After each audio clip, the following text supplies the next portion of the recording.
নমস্কাৰ। উজনি অসমৰ শিৱসাগৰ, চৰাইদেউ আৰু যোৰহাট জিলাৰ যোৱা 19 জুলাইৰ যি মহাপ্ৰলয়, এই মহাপ্ৰলয়ৰ পৰৱৰ্তী সময়ছোৱাত আমাৰ চৰকাৰখনে যেনেধৰণে ৰাইজৰ পক্ষত থিয় হৈ কাম কৰিব লাগিছিল সেইখিনি এতিয়াও আশানুৰূপ হোৱা নাই। এই ক্ষেত্ৰত মই এটা কথা ক'ব বিচাৰো যে যোৱা 19 জুলাই তাৰিখৰ যিটো ঘটনা হ'ল, এই ঘটনাৰ পৰৱৰ্তী সময়ত আমি ৰিজাৰ্ভ বেংকৰ পৰা এনেকুৱা ধৰণৰ দুৰ্যোগ হ'লে যিখিনি সহায় সহযোগিতা পাব পাৰোঁ তাৰ বিষয়ে থকা যি গাইডলাইন, ৰিভাইজ গাইডলাইন অনুসৰি অসম চৰকাৰে কাম কৰা এতিয়াও দেখা নাই। 29 এপ্ৰিল 2026 তাৰিখে ৰিজাৰ্ভ বেংকে এখন নটিফিকেশ্যন উলিয়াইছিল, যিখন নটিফিকেশ্যনত যিকোনো দুৰ্যোগ হ'লে সেই দুৰ্যোগৰ পৰৱৰ্তী সময়ত যিসকলৰ বেংকৰ ঋণ থাকে, যিসকলে বেংকৰ সহযোগত ব্যৱসায় বাণিজ্য কৰিছে, তেখেতসকলৰ বাবে কিছুমান সা সুবিধা দিয়াৰ কথা উল্লেখ কৰা হৈছে। যিখিনি NDRF বা SDRFৰ সাহায্যৰ কথা কোৱা হয়, তাত কোনো ধৰণৰ ব্যৱসায়িক লেনদেন, ব্যৱসায় বাণিজ্য ক্ষতি হ'লে সেই ক্ষতিপূৰণ কৰাৰ কথা উল্লেখ নাই।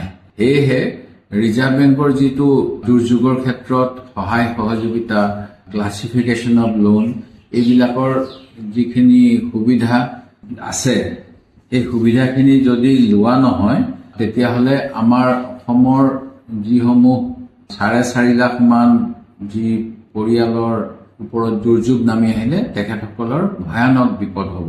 29 এপ্ৰিল 2026 যিখন ৰিজাৰ্ভ বেংকৰ চাৰ্কুলাৰ, এই অনুসৰি চৰকাৰে 135 দিনৰ ভিতৰত তেওঁলোকৰ দুৰ্যোগৰ ব্যৱস্থাপনাৰ কামখিনি সম্পূৰ্ণ শেষ কৰিব লাগে আৰু দুৰ্যোগ ঘোষণা হোৱাৰ 45 দিনৰ ভিতৰত তেওঁলোকে কেনেকৈ তেওঁলোকক ঋণ মাফ কৰি দিব, কেনেকৈ ঋণ ৰিচিডিউলিং কৰিব, কেনেকৈ তেওঁলোকক পুনৰ যাতে ব্যৱসায় কৰিব পাৰে তাৰ বাবে কি কি সহায় আগবঢ়াব, এই সকলো প্ৰস্তাৱ দিব লাগে।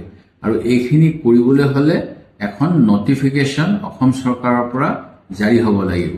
এই নটিফিকেশ্যনখন এতিয়াও কিয় জাৰি কৰা হোৱা নাই মই নাজানো। মুখ্যমন্ত্ৰীয়ে ক'লে যে আমি 6 মাহলৈ EMI দিব নালাগে বুলি কম, অৰ্থাৎ এটা মৰেটৰিয়াম দিলে। কিন্তু মৰেটৰিয়াম মানে এইটো হ'ল সাময়িক স্থগিত, কিন্তু ইয়াৰ যোগেদি 6 মাহৰ পিছত যে বেংকে পুনৰ ঋণ নল'ব তেনেকুৱা কথা নাই। সেয়েহে আমাক প্ৰকৃততে লাগে ৰিষ্ট্ৰাকচাৰিং, কেনেকৈ ডেট ছাৰ্ভিচিং হ'ব, এই কথাবিলাক। আৰু এইবিলাক কৰিবলৈ ৰিজাৰ্ভ বেংকৰ যিখন মই গাইডলাইনৰ কথা কৈছো, যিখন যোৱা 29 এপ্ৰিলত জাৰি হ'ল, সেইখন অনুসৰি আমাৰ অসম চৰকাৰে কামখিনি কৰিব লাগে। আৰু এই যি 29 এপ্ৰিলৰ নটিফিকেশ্যন, এইখন 1 জুলাই 2026 পৰা কাৰ্যকৰী হৈছে। আৰু সেই গতিকে আমি যিহেতু আমাৰ বানপানী 19 জুলাই, আমাৰ মহাপ্ৰলয় 19 জুলাইত হ'ল, আমি 1 জুলাইৰ পৰা হোৱা নটিফিকেশ্যন অনুসৰি বহুতখিনি সা সুবিধা ল'ব পাৰোঁ। ইয়াতে আমি যিবিলাক state level bankers committee, district level bankers committee, এইবিলাক আহ্বান কৰিব লাগিব। সকলো ক্ষতিগ্ৰস্ত বৰুৱাসকলৰ বাবে ইউনিফৰ্ম বেংকৰ এটা ৰিলিফ নিৰ্ধাৰণ কৰিব লাগিব। তেওঁলোকক কিছুমানে ঋণ একেবাৰে মাফ কৰি দিব লাগিব, কিজানি কিষাণ ক্ৰেডিট কাৰ্ডৰ, কৃষক লোনৰ নিচিনা। কিছুমানক যিখিনি সময়ত ঋণ পৰিশোধ কৰিব লাগে তাতকৈ বেছি সময় দিয়াৰ ব্যৱস্থা কৰিব লাগিব। কিছুমানক কিজানি ছাবচিডি দিব লাগিব। আৰু এইবিলাক যদি নকৰে তেতিয়াহ'লে আমাৰ যিসকলে ব্যৱসায় বাণিজ্য স্বনিৰ্ভৰ হৈ কৰিছিল তেখেতসকল সকলোৱে বিপদত পৰিব।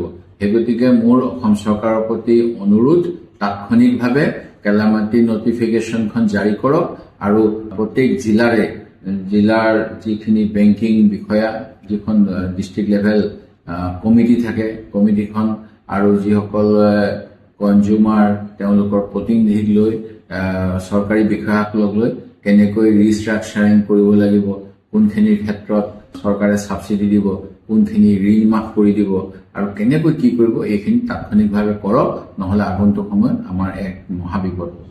যিকোনো খবৰৰ বাবে যোগাযোগ কৰক 9181 307 221 আমাৰ এই নম্বৰত।